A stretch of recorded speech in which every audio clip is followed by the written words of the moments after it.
My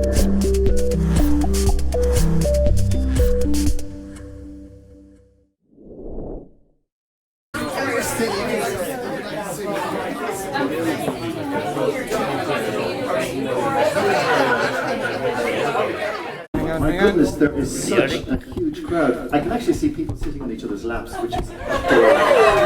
They're married. I'm not commenting, I'm not judging. You're all extremely welcome. My name's Oren Ryan, and this is Dominic Taylor. He's the real guy in charge, he's the big honcho. I'm just the MC for the evening. It's wonderful to be here this evening in the Ponte Vecchio to launch this wonderful book. We have Michael Durack here, he's going to be launching it later on. Thank you very much to the musicians, by the way, they were awesome.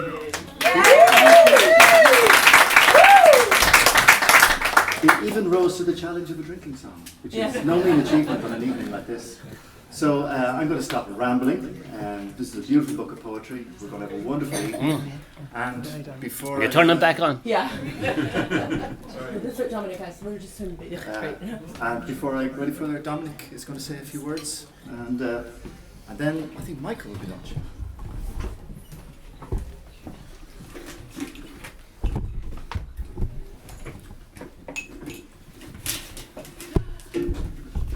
Right, can you hear me? Yeah.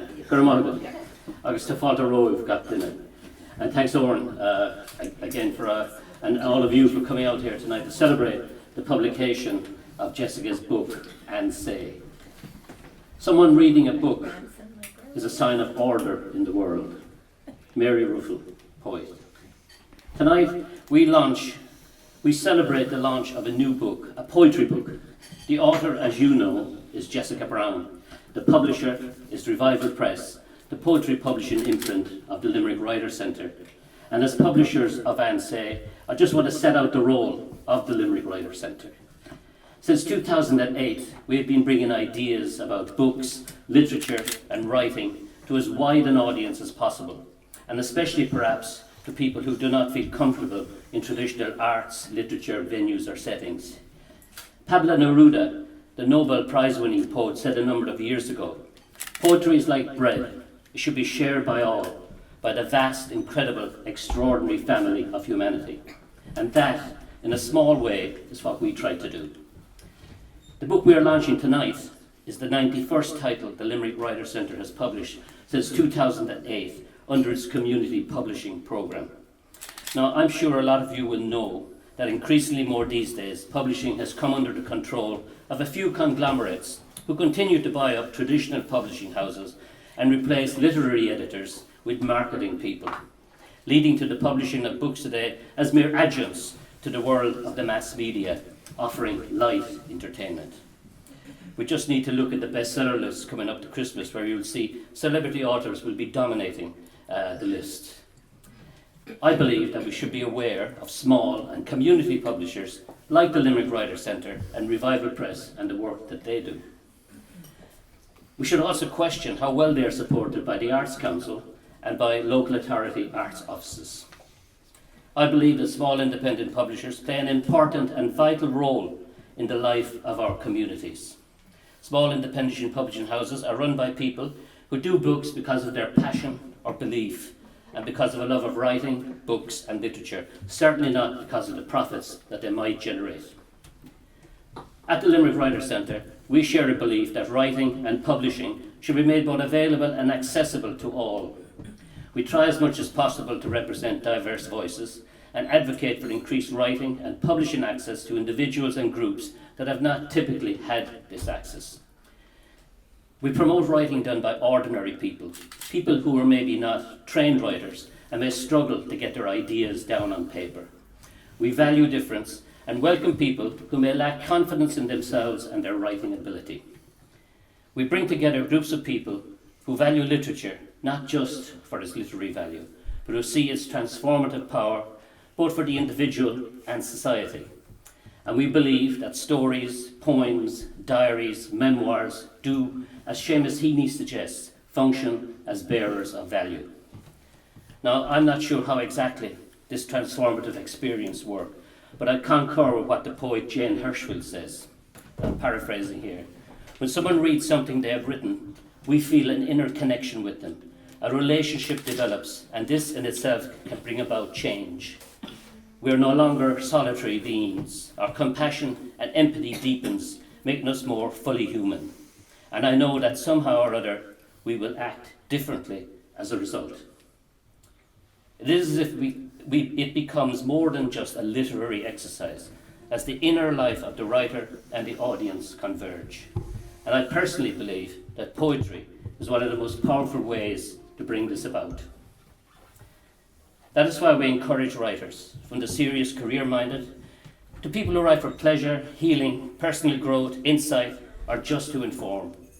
And over the years, we have produced a broad range of writing, including poetry, history, memoir, and general prose.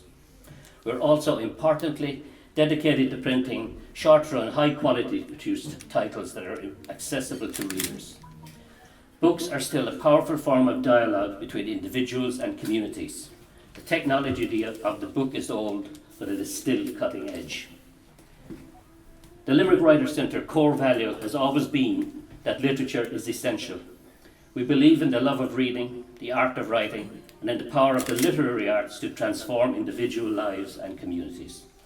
And that is why we will continue to work to advance the artistic development of writers and to foster a thriving literary community. And I think that the shortlisting in 2016 of one of our writers, poet Ron Carey, from the largely working class estate of Ballinanty in Limerick, for one of the most prestigious literary awards in Ireland and the UK, the Forward Prize, is some evidence of our success in trying to foster an inclusive reading, writing community.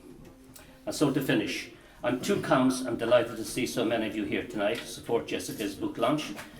Firstly, it is great that Jessica's work now takes its place alongside other Revival Press poets like Michael Jurek, who you'll hear from shortly, and I believe she will continue to bring a positive awareness of Limerick and Clare to our national and international audience.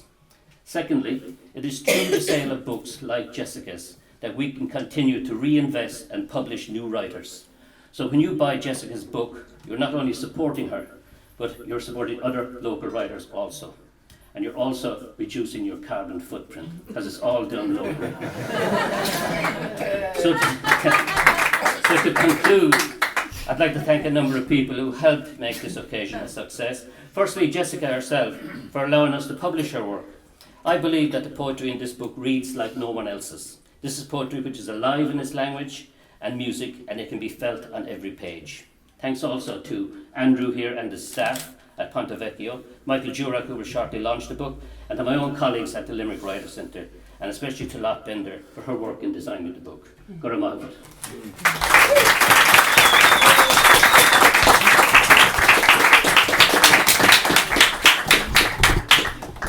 I'd just like to very slightly echo what Dominic said. I happened to be one of the lucky dudes who got a look at the very early version of the manuscript. And I read through it literally in a sitting, and I just turned to Dominic and I said, "This is fantastic." But the guy who really explained this to you is he there? Right there. He's very shy, but he's a really smart guy. Michael Jurek.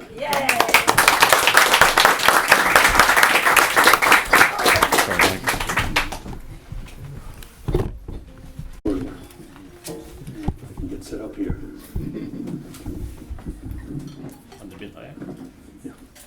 I want to have access to the book here for some quotes and my notes. When Dominic approached me or mentioned that Revival Press would be publishing a new collection by Jessica Brown, I had to admit that I didn't know who Jessica Brown was. Even though we're supposed to be neighbours, Killaloe neighbours. Anyway, when I heard Fiona Clark-Eklund sing Jessica's praises, I knew we were onto something good, because I value Fiona's critical judgment. I knew it would not just be any ordinary piece of work. So I checked out Jessica's writing profile and was very impressed by her work in various genres, including children's fiction. But nothing prepared me for the quality of the collection when I first accessed it in PDF form. It's been a long time since I have read a collection of poetry that impressed me as much as this one, and I certainly can't remember the last time I came across a debut collection to ride with this one. The poems don't concern themselves with momentous historical events or big 21st century issues or personalities. And while there are references to overseas locations like Bruges and Dubrovnik, Giverny and Florida, the setting for the most part is this part of the Midwest of Ireland, a pastoral landscape. And it's a timeless natural landscape of varying moods, with the elements in a state of flux, constant interaction with each other, and with the poet's inner landscape.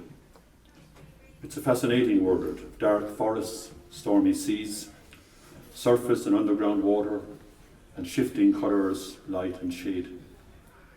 And the range of flora is matched by the variety of fauna.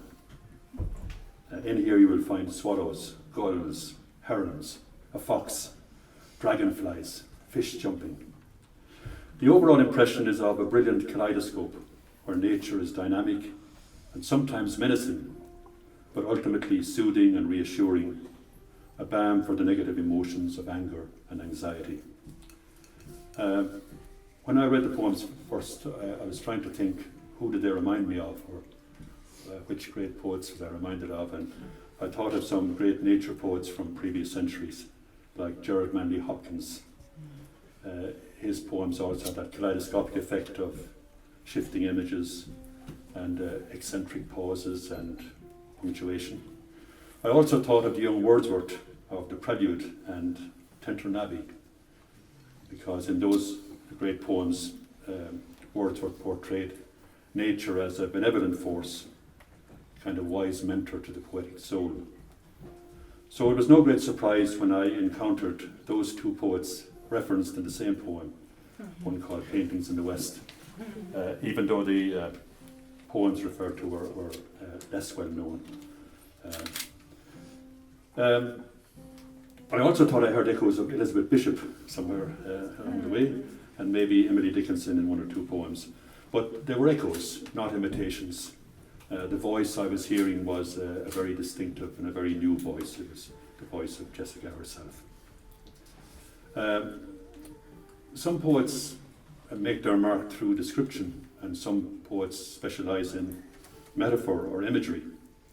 In these poems you will find the combination of the best of both. Even in the very first poem, which is called Along the Canal Bank, I presume it's set on the bank of the Headrace Canal, somewhere over around O'Brien's Bridge or Clonlara. And just to illustrate what I said about imagery and description. Sunlight has bleached the grazed grass along the high canal. Spades of gold thread the purple pearl mountains in the distance. Shades of green and lavender, moving shadows of loosened cloud, weave in and out this shuttling loom of terra firma and firmament. And in some of the poems, it's the colours that register most strongly. I'm thinking of Tuesday Morning, which begins in the maybe unpromising setting of Charlie Robinson's Field.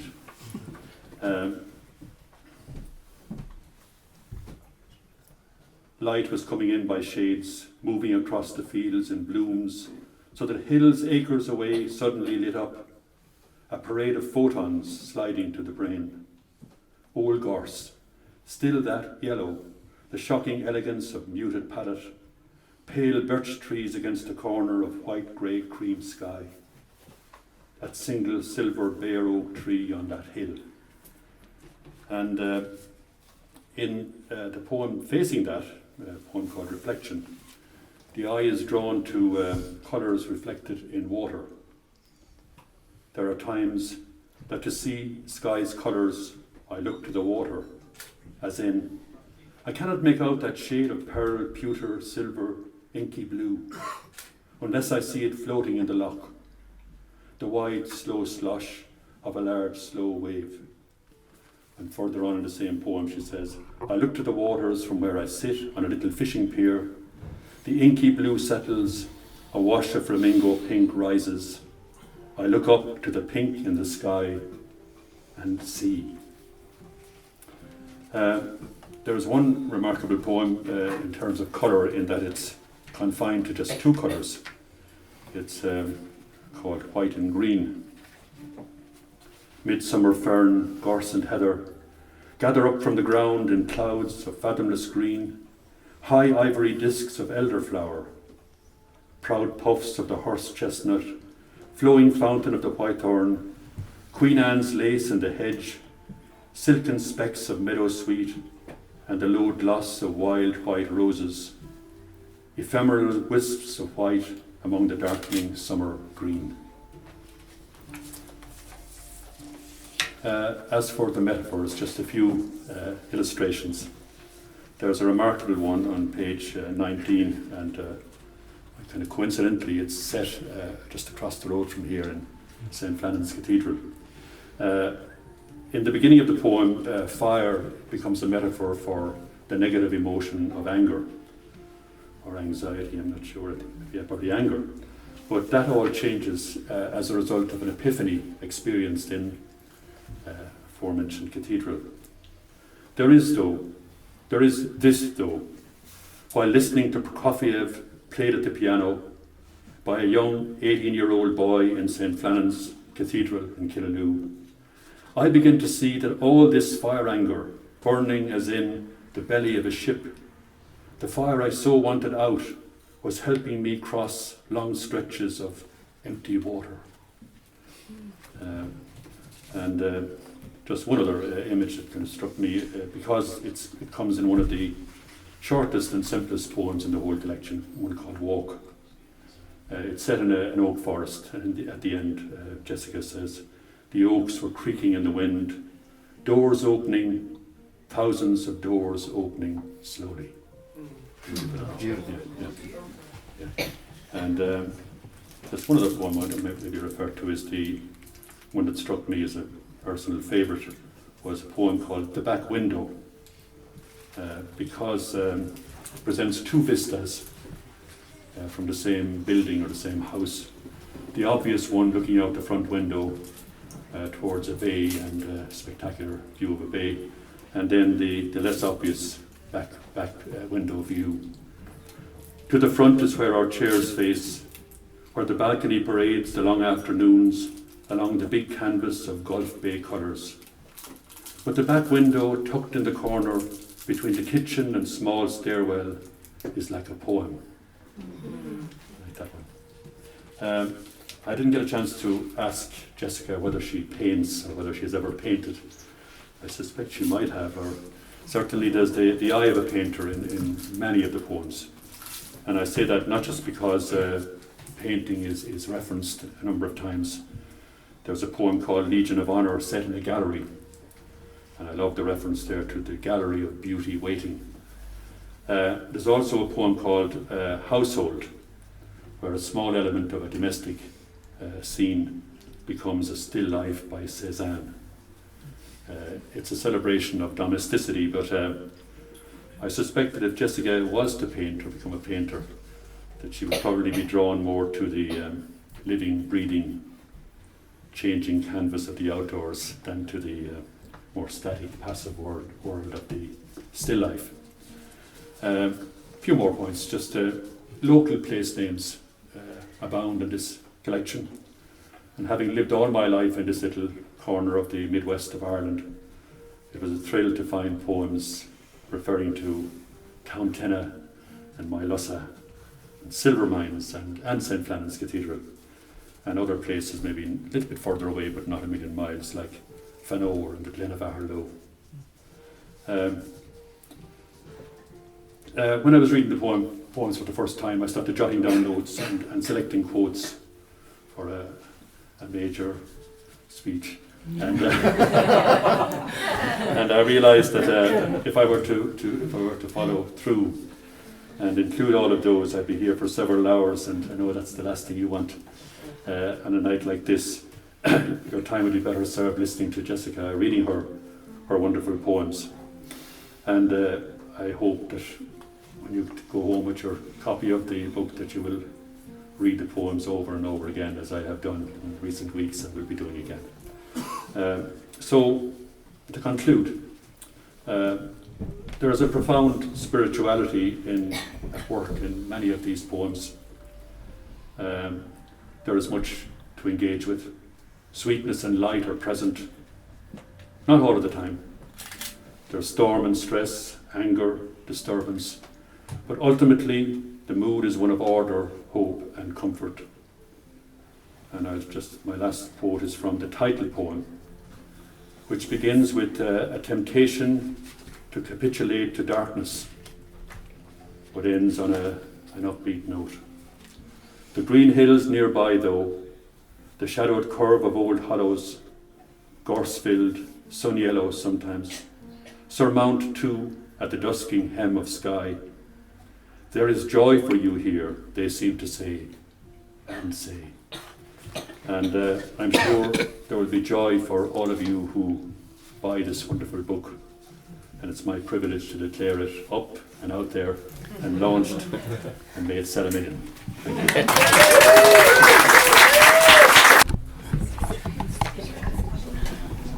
Thanks, Mike. How do you really follow that? Yeah. Thank you, Mike. And then that's it.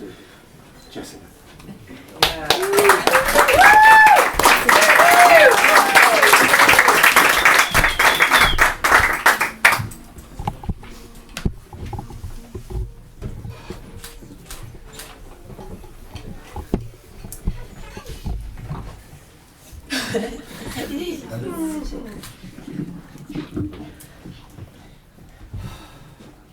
Thank you for everyone being here.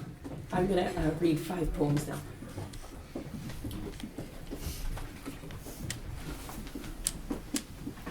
When safe harbor goes unsafe, mind, plans, people, all good things sometimes fail. I eat more, I stock up. Anger seeps out from clenched ribs, protective styrofoam casing, trying to placate some neuron nest of fear.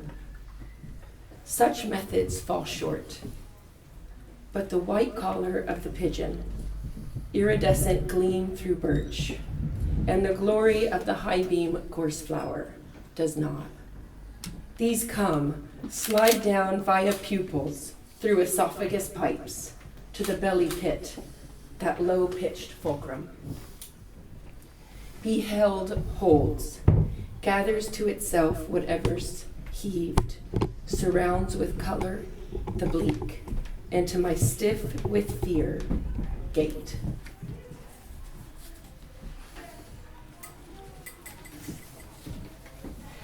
This next poem is called A Kind of Kindness. Within the rising tide of low ebbing rage, I walk out onto the pier, stand there, look out at the slow water, and try to breathe. From behind me, out from the small wild wood, thrust upward a flock of swallows. Black splats swooshing in organic morphing form, flight as easy as breathing. And then, low at the surface of the loch, 3 seagulls, gaining speed the way falling rocks do. And there, at the very surface itself, 4, 5 fish jumped, leaping from water to air. These creatures gather dusk into their bones, feathers, scales. They live and breathe the evening. They give rise to cool air above the tide pools of human anger. It's a kind of kindness, wild and unmeasured, without words, without even deeds.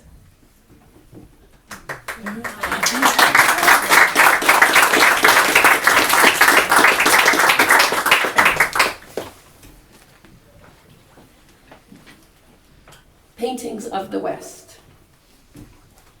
It seems to me that in most of us, there lies buried down in body's hinterland, a kind of mythic unrest. like paintings of the West. Perhaps we've tried to make it nice, twirled it out in filigree, an apple leaf left on for interest.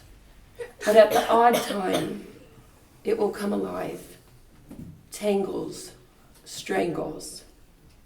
Is it wrong that in this holy wide expanse, a single point of destiny hurts, a single point of touch? Of course, there's Wordsworth's Nuncio sonnet and Hopkins' Duns Scotus. But isn't it so we all know how wild horses run elsewhere? A word, a wind, a chord, a glance. Ashy coals thought dead, bloom red. Is it that mythic unrest?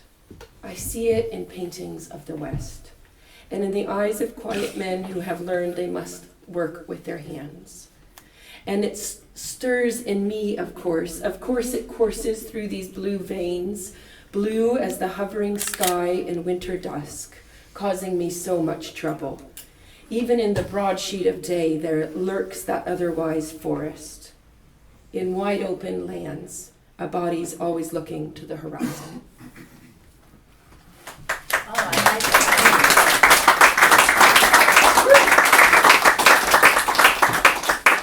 Ignore anger this good. Its provenance is Evangelion. More is coming. It better be. The long sigh for it, the snare to catch it if it's quick. Spyglass lifted to see if it's coming through sun's glare. Glare, see? Even words know the brightness of anger, the hope it seeks its teeth into even as it rises. Oh my.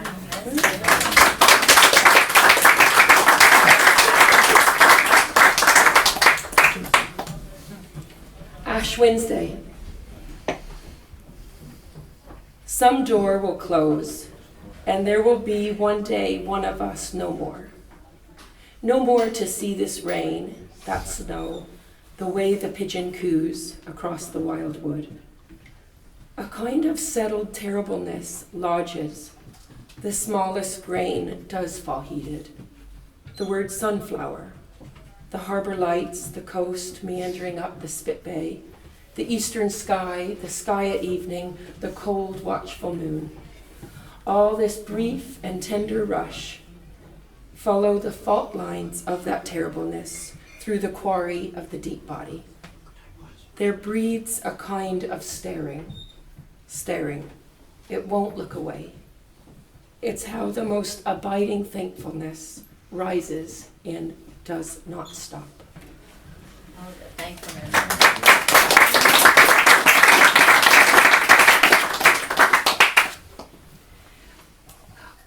My heart is so overcome seeing all the faces. I am overcome with such thankfulness and for your friendship. I see friends that I've made here since I've moved here only 3 years ago, and they're very dear friends. 3 years isn't long to form friendships, but that's what's happened. I've got such close and dear people who know me, and my heart is knit to theirs. And I see people from St. Flannan's and from my writers group and from people who I've gone on walks with and fellow moms and very good friends, and my heart is overcome. So I just want to say a very big thanks for you all coming tonight. Yeah. Thank you. Thank you. And I want to say a very, very special thanks to Dominic. Thank you. I've been writing poetry for a long time, and you just don't even know what you're doing, and is anyone going to see it? And so thank you. Yeah.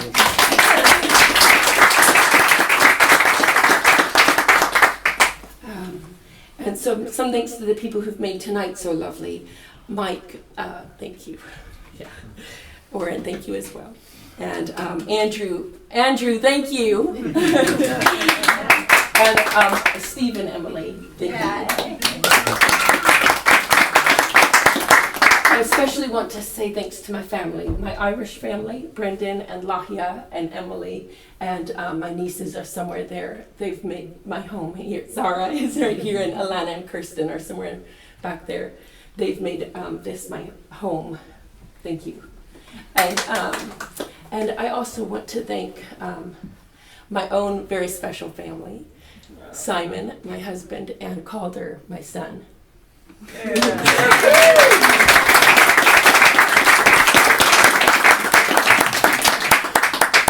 And finally, there's 3 people in here who have flown very far. My mom, Cynthia. And my Aunt Alice. And my cousin Haley. And usually when we're all together, there's some other faces, like my dad, Sid, who is back in Texas, and my brother Calder, my brother Luke, who's back in Texas, and especially my grandma Gloria.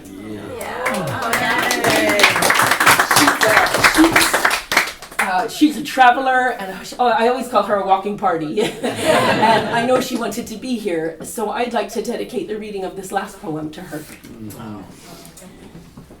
And say, it is tempting to capitulate, is it not? The way darkness surmounts tender plans, the way doors shove onto seeking faces. Orange blossoms are far away, winter's away, and aches of terror crouch in all the small bones I cannot name.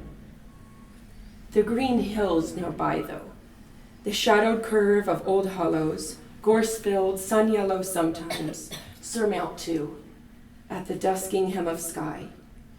There is joy for you here, they seem to say, and say.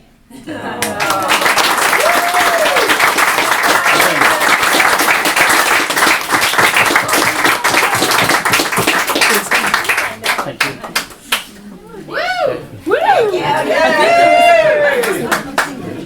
Yeah, please, if you didn't get a glass of Prosecco, you'd be so welcome. Find Simon or find Andrew and get your... Well, folks, you're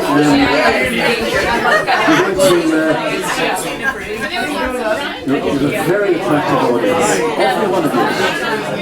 Well, could you just dial it down? I'm frowning. Thank you all for a beautiful evening on behalf of the Limerick Writers Centre. Thank you, Jessica. We're going to end following the music of her poetry with a little bit more music. And I think there's drink involved and fun, and do indulge yourselves here at this counter right over here. Sorry, Dominic reminded me. Jessica is reading On the Nail on the 7th of November. So if you guys are around, Number 2 Perry Square. Number 2 Perry Square. which is good to give you the address, really, wouldn't it? Yeah. Number 2 Perry Square. It's The very, new very. museum. The new museum. It's gorgeous. See you. Thanks very much.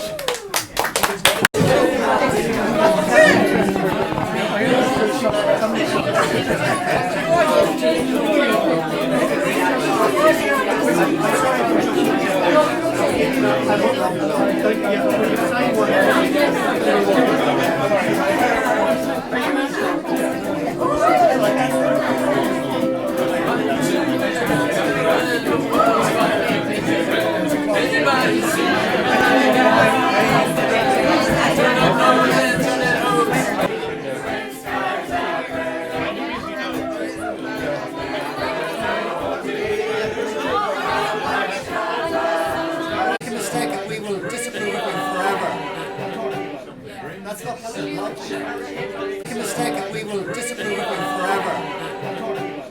That's not how we like it.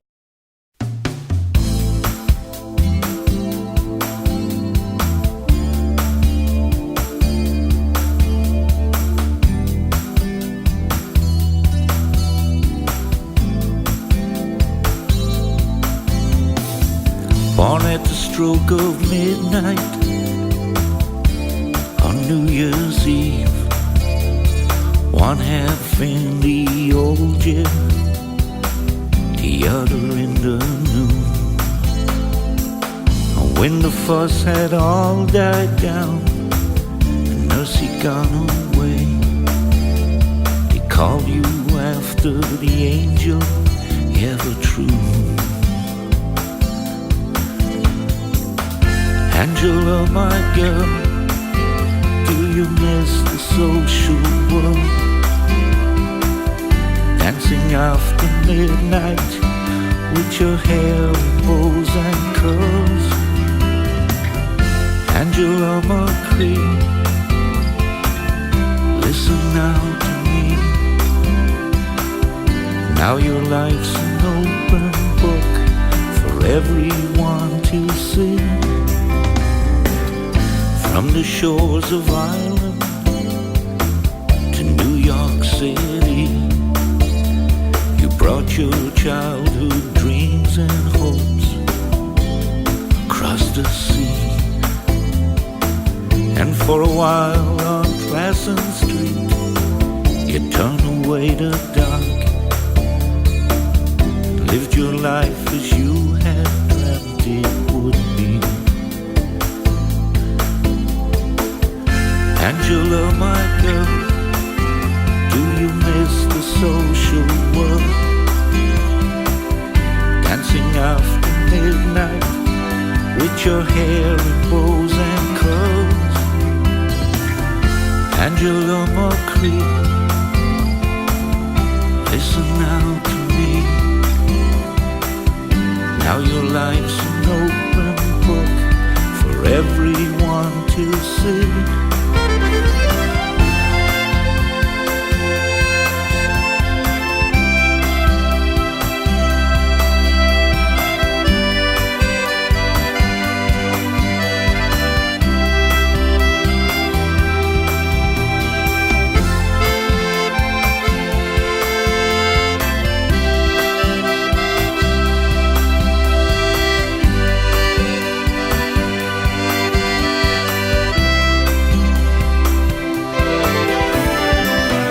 Left behind liberty to come back home. To the Shannon you did return with your children by your side. And when you settled in the lane, no fire to keep you warm, but in your heart you kept your dream alive. Angela, my girl,